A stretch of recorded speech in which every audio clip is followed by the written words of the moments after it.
Evelyn Hart never believed in curses, and Daniel Price thought old books were nothing more than forgotten paper. That changed the night they found the black diary tucked inside the hollow wall of Evelyn's new apartment, its leather cover pulsing faintly as though alive.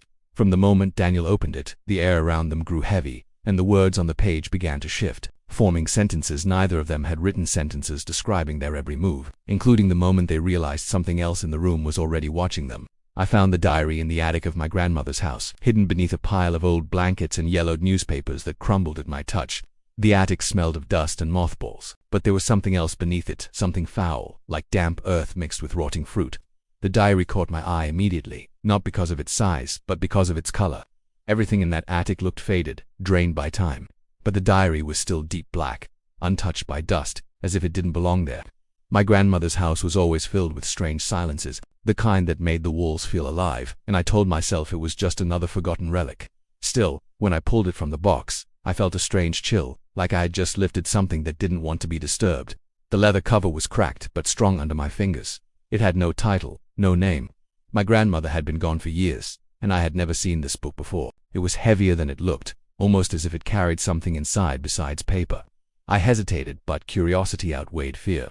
I flipped it open, and the first pages were filled with hurried handwriting, shaky and desperate.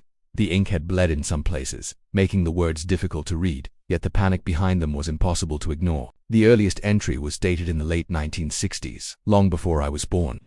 The writer described nights filled with strange sounds, footsteps crossing empty hallways, scratching at doors that no one had locked, and voices whispering from the attic where I now sat. My skin prickled as I read the words. Whoever wrote this hadn't been writing casually. The letters slanted and broke as though the person's hands trembled with fear. The entries grew darker with each page. The writer claimed to see shadows in the house that didn't match any living thing. They would move in corners, stretch along the walls, and vanish when looked at directly. Some entries mentioned dreams, 2 dreams of a faceless figure standing at the foot of the bed, closer each night, its head tilted as if it were listening. I wanted to stop, but the more I read, the heavier the attic air became, pressing against my chest. The words pulled me in.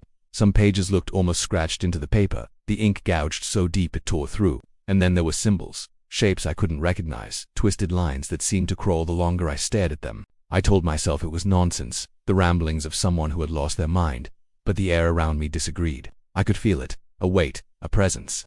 Near the end of the written entries, the handwriting changed.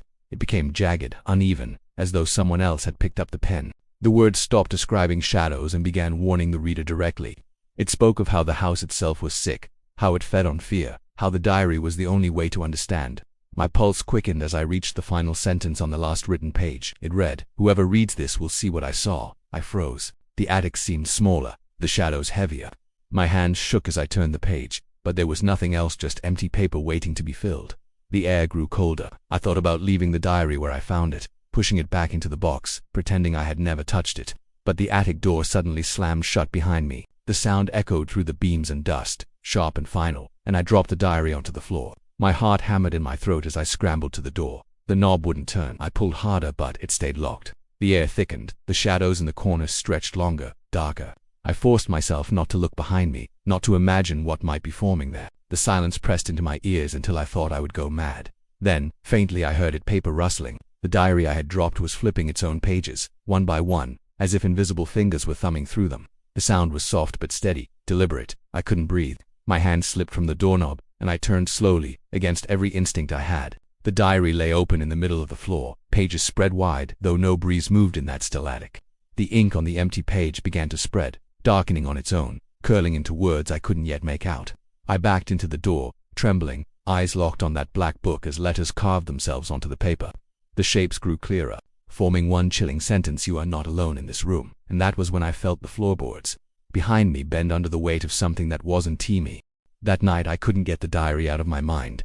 I had locked it back inside the attic before forcing myself downstairs, but it didn't matter. Even with the thick wooden door between us, I felt like it was still close, its presence leaking through the walls. I left every light in the house on, unable to tolerate darkness, but the brightness didn't soothe me. It only made the shadows sharper, as if they had teeth. I tried lying down, but every creak of the house made me sit up. Every sigh of the wind against the window made my skin crawl. My body felt restless, like it knew something was watching, waiting for me to close my eyes. When I finally drifted into a shallow sleep, I woke instantly at the sound of paper moving. My eyes snapped open, my breath catching in my throat. The attic was 2 floors above me, yet the sound was here, in my room. I sat frozen in my bed, straining to listen. It was unmistakable, the slow, steady flip of pages turning one after another, as though someone sat beside me reading quietly. My gaze darted to my desk. The diary wasn't there, but the sound persisted, circling me like a predator. I forced myself out of bed, my legs trembling, and checked every corner of the room. Nothing. No diary, no intruder. Still, the noise crawled inside my head. I pressed my hands to my ears, but the sound only grew louder, becoming whispers, hushed and endless, as though a crowd stood just behind me. The whispers weren't in a language I understood, yet the tone was clear, urgent, insistent, calling me back to the attic. I staggered to the bathroom and splashed cold water on my face, staring into the mirror. My eyes were bloodshot, my skin pale, but what made me stumble backward was the reflection of the hallway behind me. For the briefest moment I thought I saw someone standing there, a tall, shadowed figure, too still to be human, its head tilted slightly to the side like it was studying me. When I turned, the hallway was empty, the light buzzing faintly overhead. I told myself it was exhaustion, but deep down I knew better. I tried to resist the pull of the whispers, but resistance only made them louder. By midnight, I was back in the attic, standing before the diary. It was no longer inside the box where I had left it. Instead, it rested on the floor in the exact spot I had dropped it earlier. The cover seemed darker now, almost wet, as if it had been freshly inked. My heart pounded in my chest, but I bent down and opened it. I told myself I was only doing it to end the noise, to silence the whispers. The page before me was filled with new writing. My breath caught as I realized it wasn't the frantic scrawl of the original entries. It was my handwriting. Neat, familiar, undeniably mine. The words described everything I had done since leaving the attic earlier that day, locking the diary, turning on the lights, lying awake in fear, even standing before the bathroom mirror. Every detail was there, down to the trembling of my hands and the pounding of my heart. I wanted to slam it shut, but my eyes were drawn to the last line, freshly written as I stared. The words burned into the page in real time, the ink seeping through as though an invisible hand guided my own. There is something standing behind you. The attic felt colder instantly, the kind of cold that burrows into bone. I couldn't move. Every nerve screamed not to turn around, but my body betrayed me. Slowly, painfully, my head shifted toward the dark corner of the attic. There it was, a figure taller than any person, its limbs too long, its face hidden in shadow. It didn't move, didn't breathe, but I could feel its gaze, sharp and heavy, pinning me in place. My chest constricted as I stumbled backward, tripping over a loose board. The diary slid from my hands, pages fluttering open. I forced my eyes away from the figure long enough to see what the next page held. Another entry, still in my handwriting, waiting for me to read. The first words formed before me as if written by some unseen force. You will never escape the story. And behind me, the floorboards groaned as the figure took its first step closer. I thought locking the diary in the attic would be enough, but after that night, I couldn't bear to leave it there. The sound of footsteps above my ceiling drove me mad, heavy pacing that shook the plaster and dust. It always came just after midnight, slow and deliberate, as if whatever I had seen was circling the diary, waiting for me to return. I could feel the weight of it pressing down from the attic, like the house itself was sagging under something too heavy to bear. Finally, I gave in. I carried the diary down to the basement, thinking burying it beneath layers of concrete walls and darkness would end its grip on me. I placed it inside an old wooden trunk and snapped a heavy lock across it.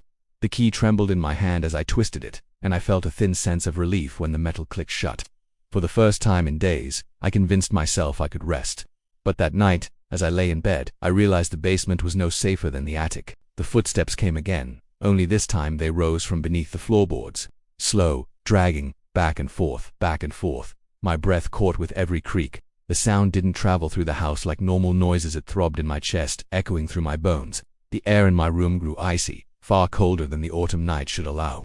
My breath clouded in front of me, drifting into the light from the lamp I had left on. No blanket could warm me, and the cold wasn't just in the air, it felt alive, worming under my skin, sinking into my veins. I couldn't move. I lay rigid, clutching the sheets to my chin, listening as the footsteps grew louder. I wanted to scream, but my throat closed, like invisible hands pressed down, choking the sound before it could escape. When the noises finally stopped, I knew I wouldn't sleep. At dawn, weak and desperate, I took a flashlight and crept down into the basement. The air there was heavy, stale, suffocating. My light beam jittered across the stone walls as my hands shook uncontrollably. The trunk sat in the far corner, but my heart sank immediately. The lock was snapped open, twisted and bent as though something inside had forced its way out. The diary lay inside, open, its pages fluttering gently, though not a single breeze stirred the air. I edged closer, my breath ragged, and shone the flashlight directly onto the open page. My stomach turned cold. There, drawn in thick black ink, was a sketch. It was crude but unmistakable. It showed me standing in the basement, flashlight in hand, my body stiff and small against the shadows behind me. My face was twisted into a silent scream, my mouth stretched wide but no sound emerging. I staggered back, the beam of my light bouncing against the walls, but the image stayed seared into my vision. I slammed the trunk shut, my hands fumbling with the lock, but when I looked down, the diary wasn't inside anymore. It was in my hands. My fingers gripped the cover so tightly my knuckles whitened, though I had no memory of picking it up. My flashlight clattered to the floor, its beams spinning in dizzying circles, and I stood frozen, clutching the diary as if it had always been there. The pages flipped on their own, the sound filling the basement with a dry, fluttering rhythm like wings. I tried to scream again, to throw the book away, but my throat produced nothing but silence. My chest heaved with panic, yet the sound that came from me wasn't my own. It was a whisper, low and broken, leaking from somewhere deep inside me. The words bled onto the next page, the ink spreading like veins across the paper. They read, "The voice is mine now." My knees buckled as I sank to the cold basement floor, my breath shattering in short bursts. I clawed at my throat, desperate to release any noise, but the silence only deepened, thick and suffocating, until I thought I would collapse from the weight of it. The only sound was the relentless turning of the diary's pages, describing my every movement in real time.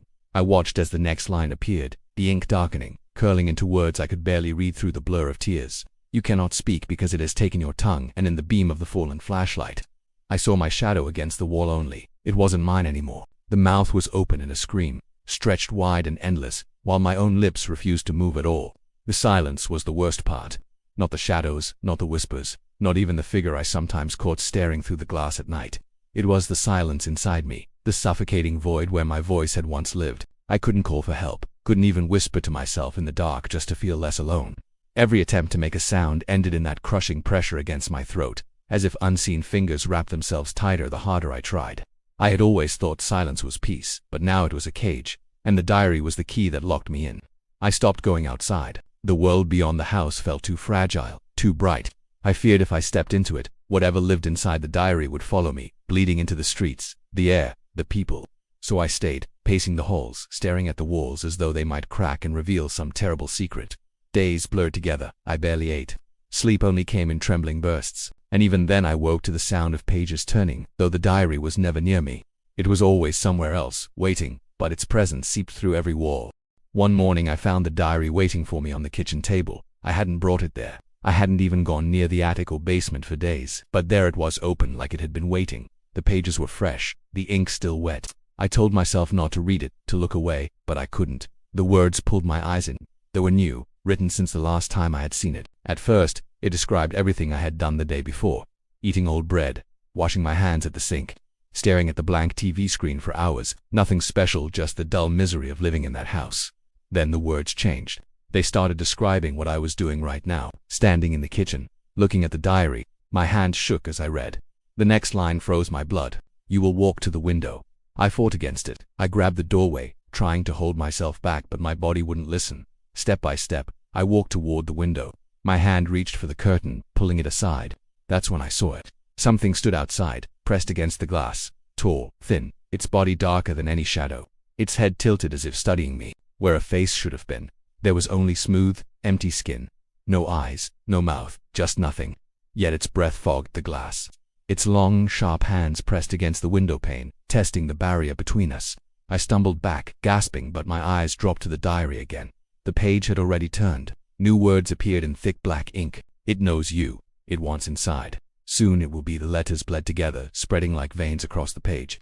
I slammed the book shut, but it vibrated in my hands, shaking like something inside was alive. I dropped it to the floor, backing away until I hit the wall. The house was silent. Too silent. Then I heard a faint scraping sound at the window. I forced myself not to look, but the sound grew louder, sharper, like nails dragging down glass. My body trembled. Sweat ran cold down my skin. When I finally looked, the figure was gone. Only handprints remained, smeared in the fog on the glass. I bent down, slowly reaching for the diary, but before I could touch it, the pages flipped open by themselves. They slammed against the kitchen floor. Fresh words carved themselves into the paper, forming one sentence: "You cannot hide. Soon you will be inside me." The scraping sound returned, but this time it wasn't at the window, it was inside the walls. After that night I barely slept. Time became strange, days blurred into nights.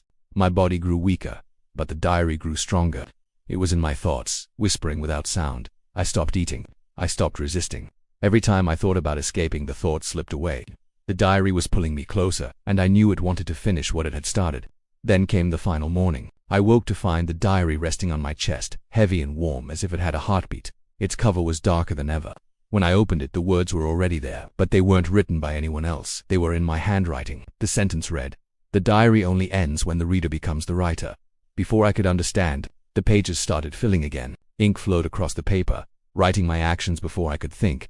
It said I was carrying the diary to the attic, and I was. My legs moved on their own, dragging me upstairs. The house groaned, the stairs creaked, but I couldn't stop. The diary pulled me higher.